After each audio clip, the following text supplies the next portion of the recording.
রিয়াদ আমার ভাগনা, আমি তার ফুফা। এটা সব পুরোপুরি সঠিক না, এটা কিছু এডিটিংও আছে হয়তো।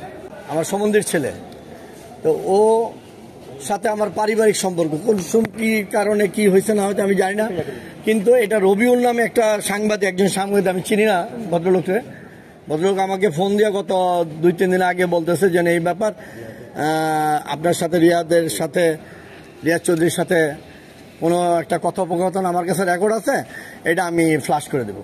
আমি বললাম যে তুমি এটা নিয়ে আগে বাড়ো না, এটা আমাদের পারিবারিক ব্যাপার, এটা সম্পূর্ণটাই পারিবারিক ব্যাপার। রিয়াদ আমার ভাগনা, আমি তার ফুফা, তো এটা নিয়ে তোমরা আর আগে বাড়াও না। তোমার যদি কোনো কথা থাকে তাই পার্সোনালি তুমি আমার সাথে কথা বলো, শেষ, জাস্ট এই।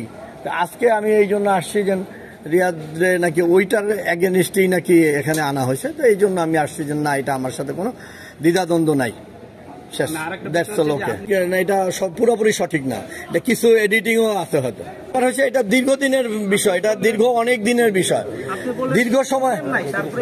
এটা আইএ প্রযুক্তির মাধ্যমে, এটা আমি তো রবিউল বলছি যে এটা যে কোনো লোক, রবিউল বলছে যে এটা যে কোনো লোক, এটা কিছু একটা প্রযুক্তির মাধ্যমে এটা দাঁড়া করেছে। না আপনাকে বলা হচ্ছে।